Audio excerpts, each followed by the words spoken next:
Well, it is time now for Ask the Expert. It's your New Year's resolution, money, to be better with your money. Exactly. More than 2/3 of people, though, who set financial goals fail each year. Financial professional Tony Drake with WealthWisconsin.com is here to explain some people and some of the simple mistakes people make and how to get it right for 2016. So my goal this year is to win the $700 million lottery. Perfect. All right. Is that acceptable? Absolutely. It's a long shot.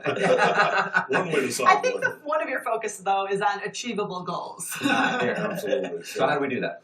You know, one of the number one New Year's resolutions that we hear out there, people want to, get the budget right, and it really comes down to that. You want to fix finances. It's that ugly word budget. It's never fun, but you got to sit down and start with a realistic budget that works. That's the only way you're going to get rid of that student loan, plan for retirement, that new house, whatever the goal is, has to start with the budget. The key, I think you said, is realistic, too. I mean, what are some tips or an example of how we can be more realistic with our budget? You know, we find sometimes it's like a diet. If you pick something too big, Right. then a lot of times failure comes into play. So sometimes just trimming something, maybe going out to eat by 5 or 10%.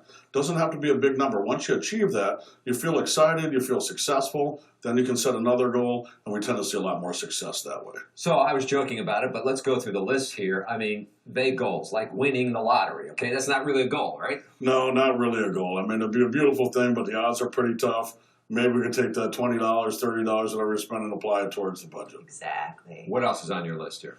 A lot of other things we can do. If you need a budget worksheet, don't know where to start, we have a great one at our website, wealthwisconsin.com. So like wrong numbers? What kind of wrong numbers are we using? A lot of people are making a mistake, Charles, where they're using their gross. So they're taking their annual salary, dividing it by 12. That's not what we take home. Okay. So make sure you're using the net number, the after-tax value of what you're actually taking home, and then set the budget from there. Also, emotional spending / having some support. Yeah, budget and spending are often very different. Budget's very practical, where, spending can be emotional for a lot of people. They're stressed when they're sad. Some people report spending a lot when they're intoxicated. So you have to identify, if you fall into one of those categories, what it is, and set up a plan and try to stop that behavior so it doesn't continue. And of course, this is a good time for you to do this, to sort of reboot, relook at all the numbers.